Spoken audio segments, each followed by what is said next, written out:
As I told you the other day, I see all beautiful things, it's nice, I don't possess them. See, now these carpets are spread here. If they were mine, I should worry, oh God, now. I hope they are not going to be spoiled. I hope nobody sits on them. I hope they are insured, so nobody runs away with them. But when they don't belong to me, I'm enjoying them better. Other people's things is a better idea. This myth carries us to such an extent of stupidity that sometimes I feel whether these human beings are human beings or they are their possessions. Their spirit is lost, everything is lost, they are not bothered. But if their little possession is lost, they weep and wail, and as if they are dead, their forefathers are dead 100 times. But people like me are just badshahs, emperors. They are not bothered. To them, comfort cannot capture them. They don't need any comfort. If you have comfort, it falls upon you. It makes you a slave too. If you seek comfort, you are in for enslavement. Take it from me. Any kind of comfort. It's only human beings who can become really so crazy. No animal can become. There's another type of a comfort is that a mental idea that everybody must appreciate and that you should be able to overpower others. This also comes, I think, from Nábhí chakra. It's a kind of a feeling that you should be able to overpower many people, they should not look at you. These days in London, there are women who are suffering from a funny disease called anorexia where they just don't eat. Women just don't eat because they should be thin and skinny. For what? For what you should be thin and skinny? Because you look attractive. But for what? I don't think skinny people look attractive by any chance. Horrible they are. They create only pity in you. And you feel, repulsive about the whole stuff. Once a beauty queen came to see me, I thought she was a TB patient. And I said, you look all right, but it seems you are a TB patient. She said, no mother, I've got a beauty prize. I said, huh? Who were the people? Doctors must have given you, because they want some patients there. This is the trouble. We go out of the way to trouble our Nábhī, not to eat your food, fasting. If you want to fast this life, next life you will not have any food. Thank you very much. No food. Fasting, all right. You will have a permanent fasting. What do you say? You don't have to do any fasting. Why do you want to fast? And even if you want to fast, because you want to change the timing or maybe for your health's sake, is all right. But why in the name of God you want to malign Him? You have got everything to eat and you don't want to eat. Those who have got food to eat, they don't want to eat. Next life they become poor. And then they blame the rich. But in last life you didn't want it to fast. So this life you are not given any food because you asked for it. And that is how also the Nábhī chakra gets twisted when you fast like mad. There is no need to fast in the name of God. God has given you all the wealth, all the beauty, all the love. Actually, in Sahaja Yoga, if you fast in my name, I think it's horrible. Because if you want to trouble your mother or to make her uneasy or take a revenge on her, then you say, Mother, I am not going to eat my food. Then mother is finished. That's the best way to conquer her. To say, Mother, I am not going to eat my food. So this kind of mad fasting is also very bad for your Nábhī. And when you do that, then you have a problem because you are invaded by your left-sided what you call the, beyond the Ida Nadi, you have the collective subconscious and you are invaded by it. And you are in for trouble, physically, mentally, emotionally. And mostly those people who fast are very hot-tempered. The day their fasting day is there, never go near them, because they are already planning what they are going to eat.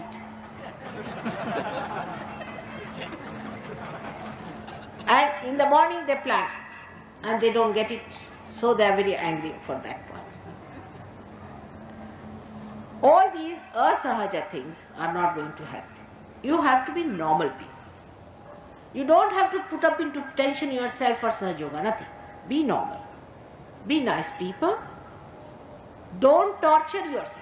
That is one point on the Nábhí on the left hand side, and on the right hand side, don't get into indulgences.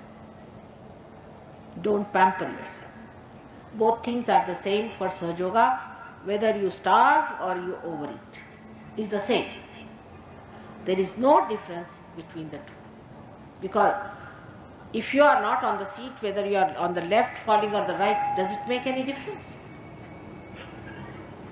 So to be on the seat is to be in the blessings of Sri Lakshmi, and I have described to you how Sri Lakshmi is a lady, and in her left hand she has got two lotuses, and the right one lotus, and right hand another lotus on top. It shows a person who is balancing. She is balancing on a lotus. Imagine, she is standing on a lotus. That means she is balancing. And she is balancing, she is standing there. And she is holding two lotuses in her hand, showing that she is like a lotus. A person who is a rich man, Lakshmipati, has to be like a lotus, warm, pink, warm. And even a horrible thing like, Madhukar को क्या कहते हैं अंग्रेजी में? Vishwakarma. Wasp like thing. I don't know what you call in English. You don't have that black thing. We have a very big black wasp, you see, which is hard like nut and has angular, thorny legs. That black thing comes in, bhaura, and is good for nothing, but comes in for the residence, for the ashraya. The lotus keeps it on top of its corner, which is a very, very soft thing, with all love. And in the night it closes down so that the poor insect, who is just like a nut, should not get any trouble from the outside weather. Like a mother who takes the child in the archer. That love should be there for a Lakshmipati. How many are Lakshmipatis like that? Have you seen any? If they see somebody who is coming with money propositions, then they may open their doors. Otherwise, they have no love for anyone like that. And those who come to for their ashrayas, for their help, they are not there. On the other side are the people who are so repulsive. They are not like lotus. There is no fragrance. They are such miserly people that they stink of miserliness, while the lotus gives its fragrance to that mud, to that horrible thing, that even the little worms which crawl upon those lotus petals smell of those beautiful fragrance. This is what it has to be. It has to give. It has to be beautiful. It has to be cozy. It has to be welcoming. Then another hand is giving.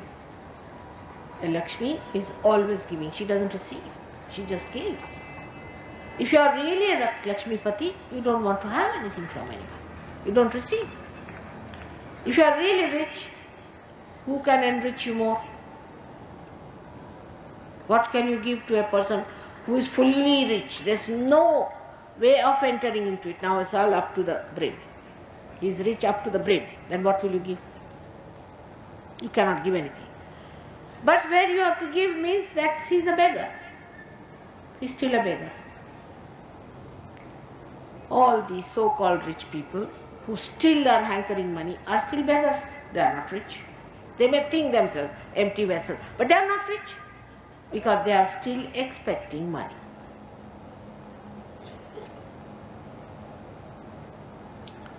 So, it is important that we should understand the money is not the way. Money takes us away from dharma. It takes us away from God. It takes us away from reality. It covers our eyes. We don't think that we have to follow a path of righteousness and of virtue. Because we think we are rich, God is going to be afraid of us. We can even purchase him and can manage him by giving some bribes. That's not so. You must face yourself. You have to face yourself. That it's not the money that's going to give you that elation, that higher life. But it is the love of God, the honesty of seeking. Honesty. That is the quality of this chakra, is the Satya. Vishnu is the Satya. He is the Narayana. Narayana means Satya. So there cannot be Satya Narayana, isn't it? Narayana is Satya, then how can there be Satya Narayana? But we have many Satya Narayana pujas. For all these Satya Narayanas, Sajogis are not supposed to go. They can only go to Narayana puja. Because Satya Narayana means that part which is added to it for camouflaging is meant for these horrible Brahmins who make you pay. For what? So Sajogis are not allowed to go to Satya Narayana puja. They can have Narayana puja. And what is Narayana ultimately becomes? In the Nábhí chakra, Narayana existed since he was created by the Devi. And it looks after the seeking, the nourishing of the seeking like a father. And then it incarnates again and again and again to help our seeking to a higher position and a higher position, till it reaches a point where you start seeking God Almighty. Then you jump into the Shakti of Mahalakshmi. Then you are in the hands of Mahalakshmi Shakti. Means Lakshmi evolves into Mahalakshmi principle. Now this Mahalakshmi principle resides in the central path of Sushumna. And this central path of Sushumna is to be established fully or awakened when the Kundalini rises.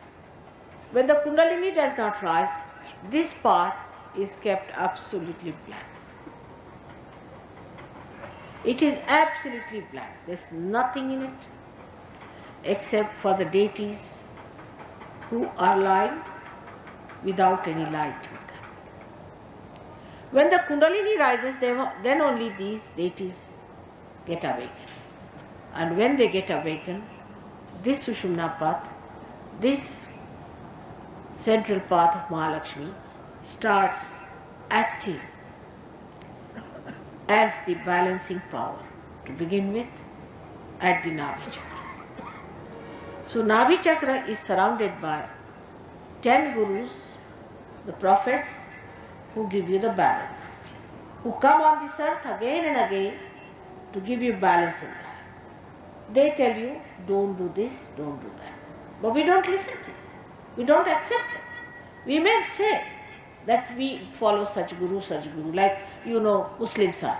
They say we follow Muhammad Sahib. Now, if Muhammad had said anything, it is that don't drink, is the thing he said. But I have yet to come across a Muslim who doesn't drink. They may not drink in Riyadh because they'll be killed there. But if they come to London, they drink. Actually, when my husband went to Saudi Arabia, they said, you are the only Muslim we have ever come across. It's true. Whatever is said to them, they do just the opposite of that. At that time, there were no cigarettes, no tobaccos, so he didn't say about that. So they have found a loophole. Muslims smoke. Doesn't matter. Because Muhammad Sahib never said. Muhammad Sahib had to take another birth to come as Guru Nanak to tell them, oh God, now you are smoking, this horrible thing has come, now you don't smoke. But who will accept that Nanak and Muhammad Sahib were the same thing? No difference. Same thing it was. We can prove it in surgery. We can prove it. How important it is that we should know that they were all the same and that they stood for the same thing, but at a period. Now today you have got ganja, I don't know the names also of all these things what you drink and smoke, God knows what. Human beings are really clever to get everything that can destroy you. It's like call a bull, come and hit me. It's like that. If there's not a bull, then you ask a buffalo, come and hit me. Now there's no buffalo, alright. You ask an elephant, come and stampede me. It's like that. Human beings are so stupid. So now supposing I say, if I write down the list of all the things that you drink and smoke, I don't know how many things there are in this world, then you will find out the third thing when I die, that Mataji didn't say this one, so we should do. Very intelligent. All the time destroying your central path and nicely managing through that. Is this the way are you going to go to God by any chance? Is this the way are you following the great incarnations who came on this earth? So the balancing comes through Nábhí, and Nábhí looks after you and teaches you how to behave. For example, now your left Nábhí is Graha Lakshmi. Graha Lakshmi is the deity of the household. But if you are too much outward tired, you are running a mad race. Say early in the morning you get up, read the newspapers, is again Sahaja Yoga again. Not to read newspapers in the morning time. You can read it in the night. But not in the morning. Because if you read it in the morning, you get upset. And poor this spleen has to pour in more red blood corpuscles, and it becomes mad and crazy. On the contrary, in the morning, talk to your wife, talk to your children, look after your Graha Lakshmi. The wife has to be also a Graha Lakshmi, as I told you. Then you have your food properly, sit down and eat properly. But no, just after that, upsetting that Nábhí, you jump into your car, taking your breakfast in your hand, eating on the way, honking at people, getting angry with them. The wife is calling, come along, you had no breakfast, nothing doing. You are on your way on a special work.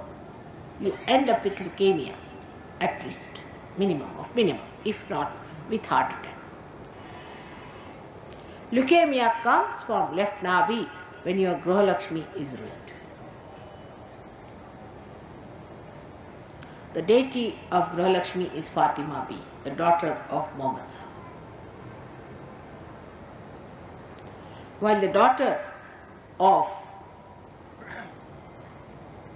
the sister of Nanak Sahib is on the left Vishuddha. We'll see that. Nanaki. Now, this aspect of life you never think about. When you get leukemia, then you will come to Mother, please cure me. And if you are rich, you will see to it that I cure that person. If I don't cure, it will sit on my head. You'll bring 10 cars on my head unless and until I cure your field leukemia. But if I tell you, my son, you take it easy. Life is not for making wretchedness out of you. What have you gained out of all this running about? Nothing but this horrible left Nábhí by which you are suffering, your family people are suffering. Only person who has gained is the doctor or the doctors or the hospitals. They won't listen. And you know, leukemia is such a fast developing disease of cancer that one can pass out within one month. Doctors will tell you, at the most you will live for 1 month, that's all. They will take all the money to give you this certificate, very nicely. But why have that? Be patient with yourself, be kind to your Nábhí, look after your growth. All kinds of diseases of the stomach come from this imbalance, this way or that way. All these great gurus came on this earth to give us balance, to teach us balance and tell us, don't do this and don't do that, all the 10 commandments.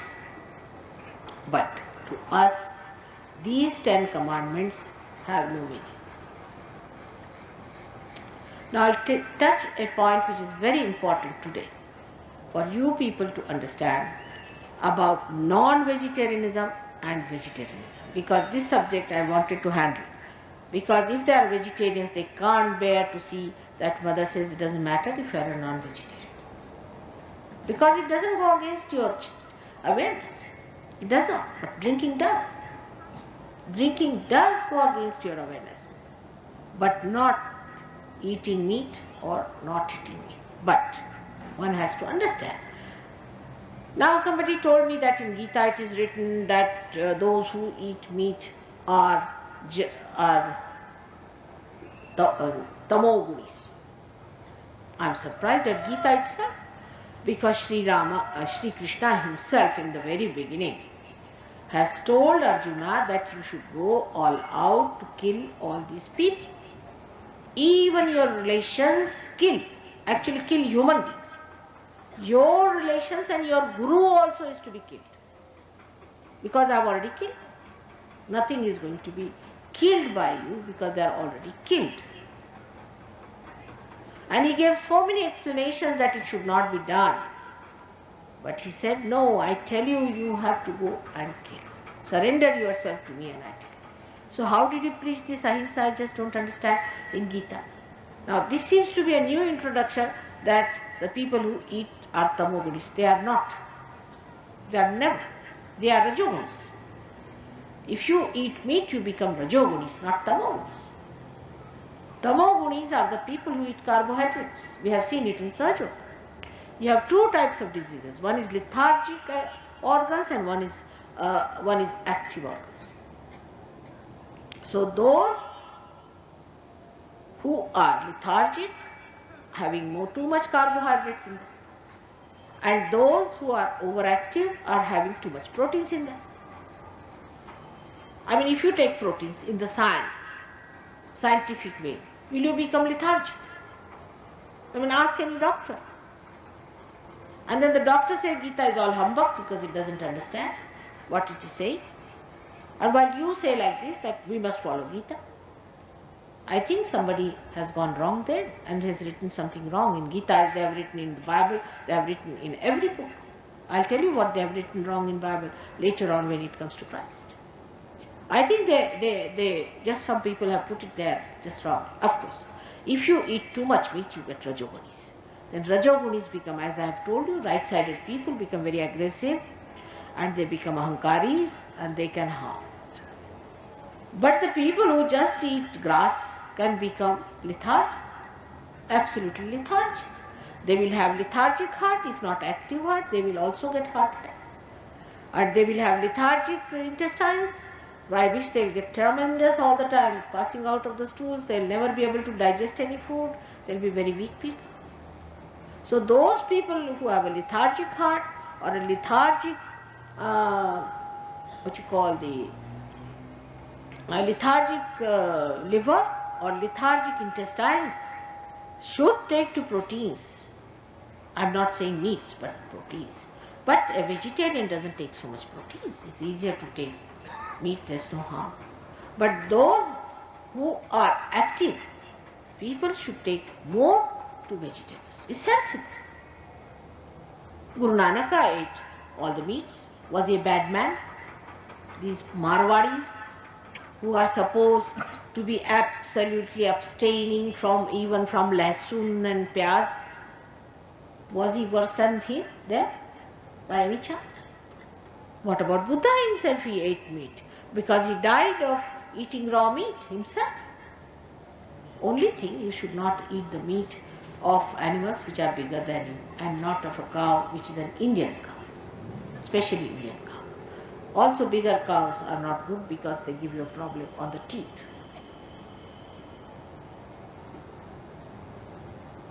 But smaller animals, even when I read Jainism, they said that you must save the bullocks, the cows, and you must save other animals.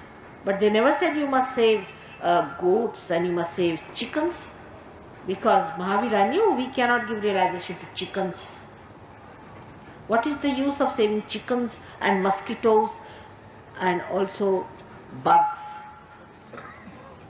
Of course, they are doing like that. Some Jain people save bugs and put it on a human being, and they take the blood of those human beings and they are paid for it. It's absurd, but they do it. For them, bugs are more important than human beings. Billions and billions of bugs cannot make a human being.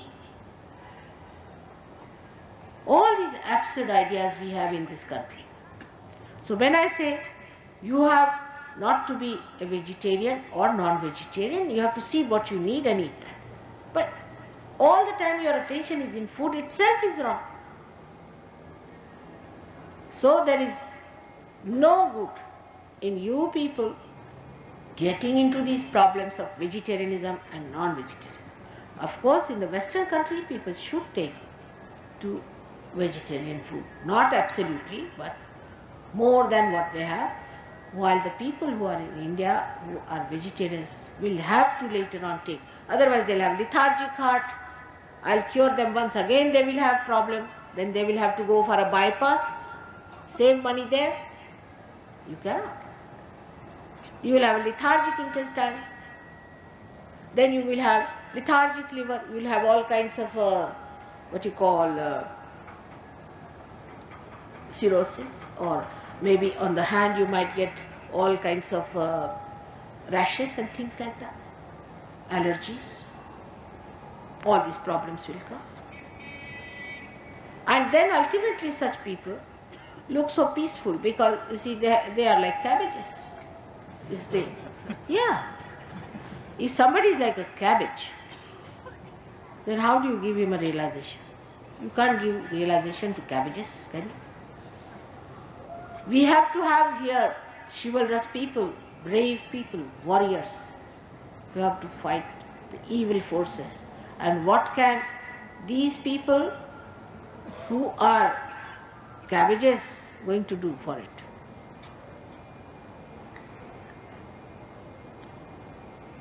One has to understand the yatharth, the reality, and not to put your conception, because you are born in a Jain family, and that's why you want everybody to eat grass, is wrong. Is wrong. The one who has to eat protein must eat protein. Now, what is the food for Sattvic people? That one should be. You can't live with it. So, what I eat? Chana. Can you live with chana? It's protein. Chana, or you can eat meat, but not very heavy meats, lean meats, and ghee.